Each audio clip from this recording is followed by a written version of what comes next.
Welcome back here, YouTube. We are in day kind of 2, or episode 2. And we still got a bunch of stuff that are being lined up and constructed. However, fuel rate in this version, or fuel burn rate, fuel cell usage rate, seems to be a lot higher than it was in previous versions. So, while we are waiting, we have a couple of portable work lights that have been completed. And as a result of that, we're going to head back and, oh, what's that? Is there a volcano or something down there? Interesting. At any rate, I haven't seen any, potential vicious predators yet, so we are going to pick up some more food along our way, but head over to this size 7 promethium deposit and start mining us some promethium.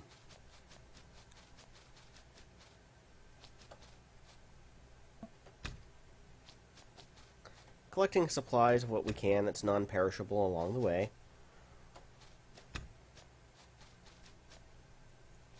Food, kava beans, plant fiber, sugarcane. So, looks like it'll be somewhere right around in here. So we are going to put up our portable work lamps.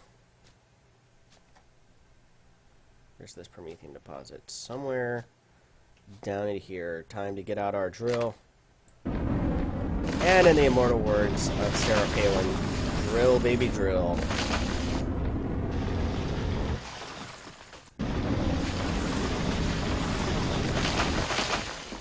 We aren't quite in the right spot.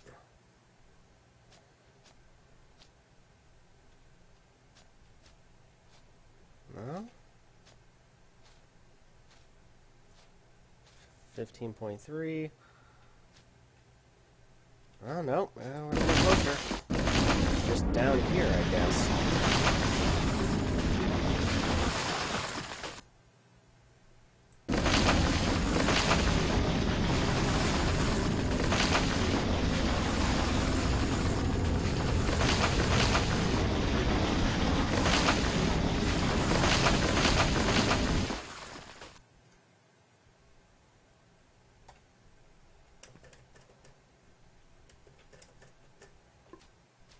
This up? Yep.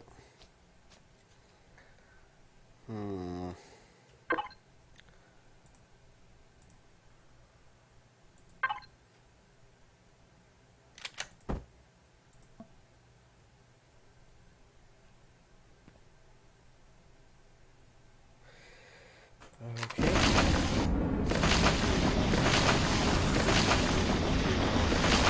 Here we go. Hey, dirt.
Oh, it looks like we also got some rock that we can...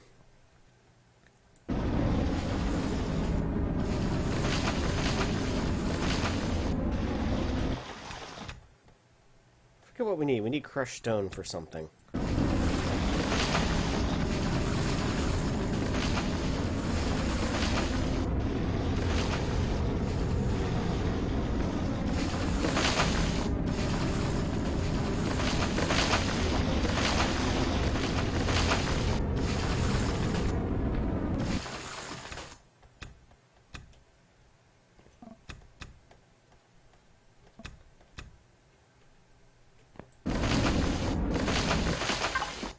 How many drill charges do we have? We got 3, so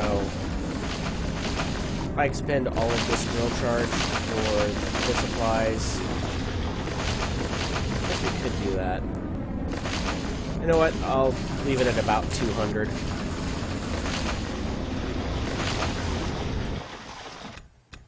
Close enough.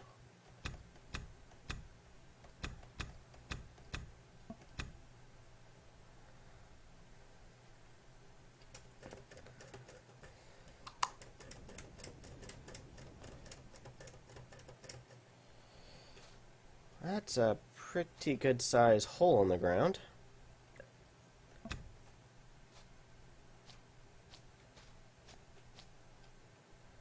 Don't know. You know what? I think I might go ahead. We've got plenty of silicon resources and stuff like that, so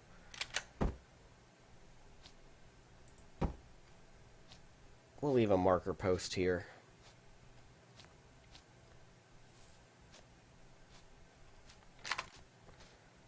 Alright, time to head back to our escape pod. Turn off our jetpack here. Get a little bit of running exercise. Which I got plenty of that this morning. Went to physical therapy for a shoulder issue, and man, did they really work that out. For those of you who might have been following along on Twitch streams and other videos I've done more recently, over the last 6-8 weeks, I haven't been putting out quite as much content as I normally do on both fronts, and that's been due to a home remodeling project that's been going on. And I found out very quickly that my microphone was sensitive, even though I'm in the basement, and the bathroom that's being remodeled is on the second story of our house. It would still pick up them sawing and drilling and hammering and all that good stuff. So I just kind of elected not to do too many videos over the course of the past few weeks. Plus work has been kind of busy, so a couple of factors there.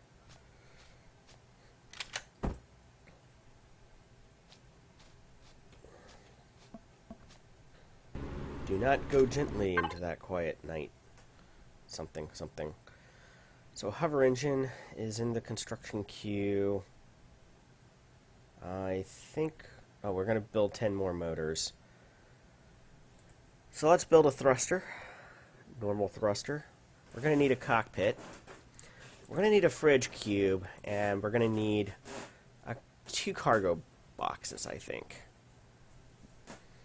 Because I'm starting to map up what the design of our ground vehicle is going to look like. So we do now have an assault rifle. 250 rounds of Empyrion thing. So Promethium ore.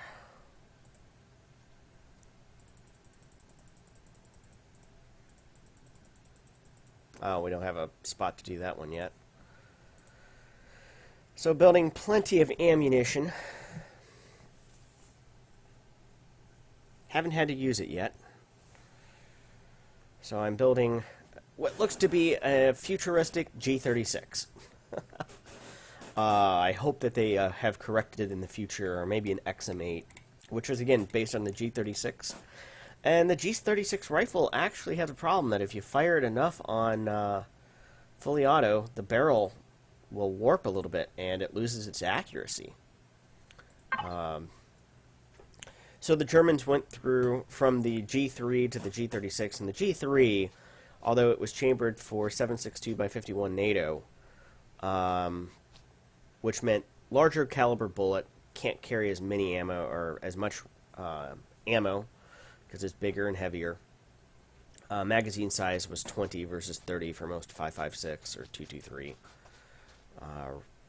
Oh, so that was what was coming up. It was the moon. Ooh, a volcanic moon. At any rate, the G3, heavy rifle, heavy ammunition, only 20 rounds per magazine, but Very sturdy, very reliable, very accurate. Arguably one of the better battle rifles of the Cold War era. Right up there with, well, a lot of NATO countries actually used it back in the 60s, 70s, and 80s. Until kind of the United States decided that 223 was the way to go, and with their M16, M4 platforms.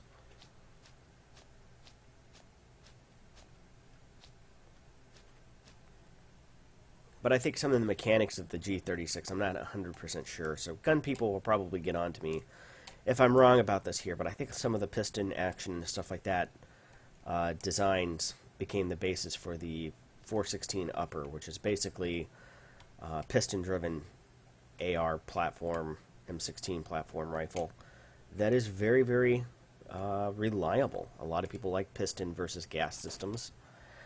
I do own an AR-15. It is a gas system. It's a run-of-the-mill Stag AR. I have a Stag AR because they build left-handed, fully left-handed upper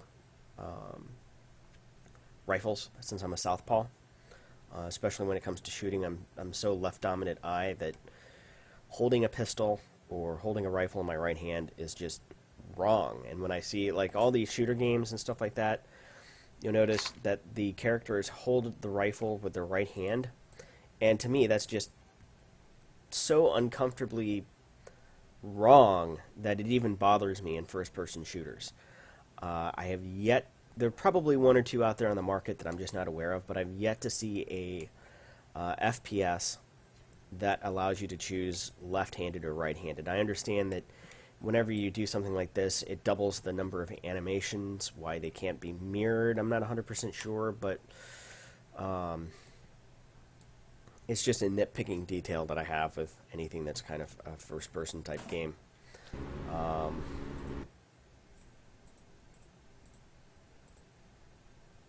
And yes, it has frankly bothered me over the years.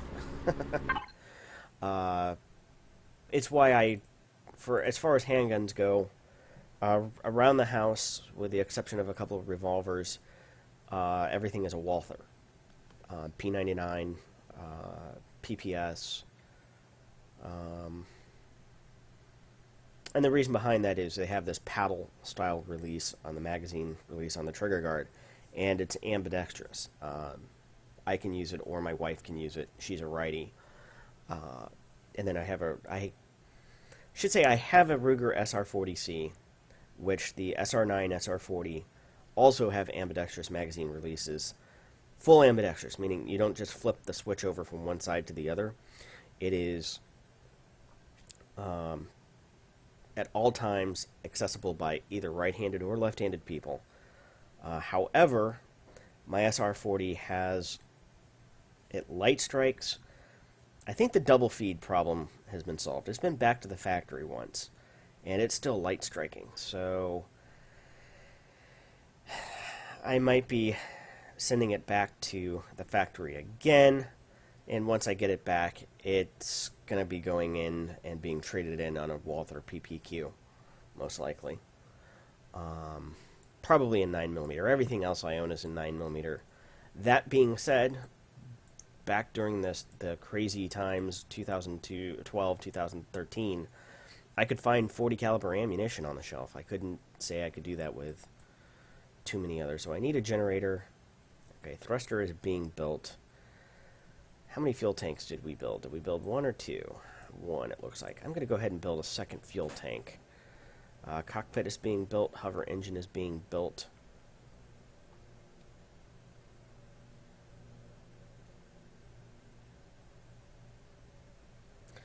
Okay, so we're lacking some cables for a fridge.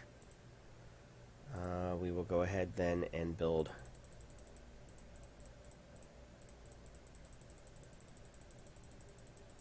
30 of those.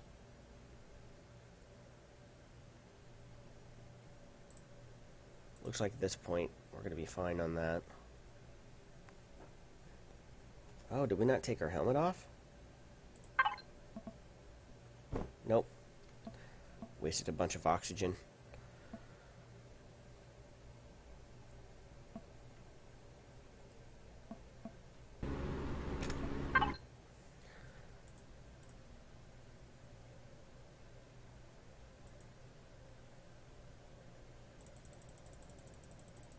Oh, we only need one promethium ore.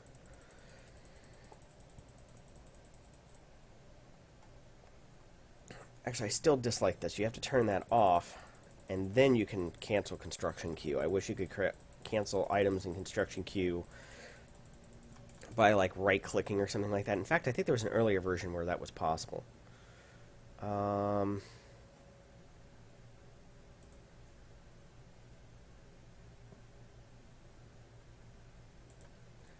fuel tank. Fridge cube.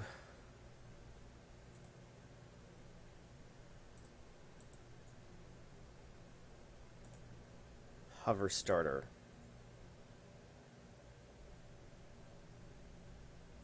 Oh, we don't have a hover engine.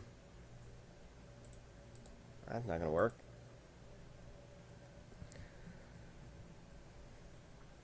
So I guess it needed cables too. Indeed.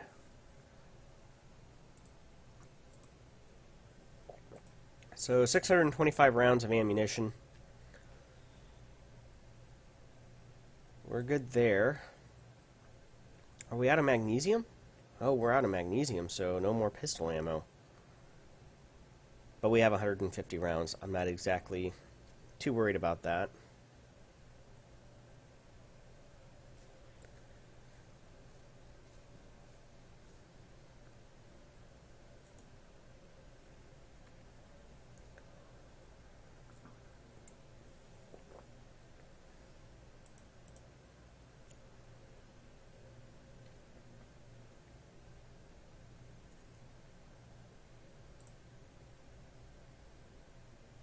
Actually,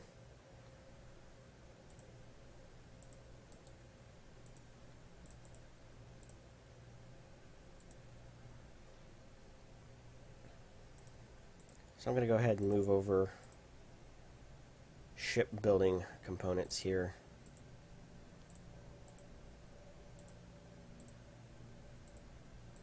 Fuel tank, generator,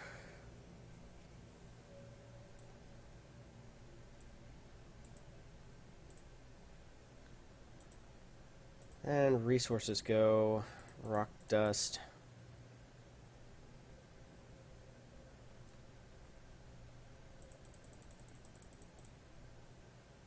again, I'm not going to have that, so we're going to need hover engine.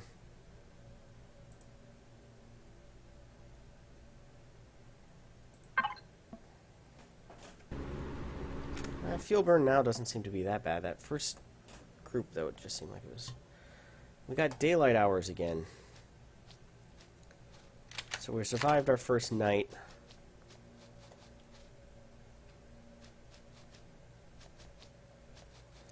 I think that's going to be a good place to finish up this episode. And today, next time, we're going to do a little bit more exploring and probably hopefully get into some vehicles.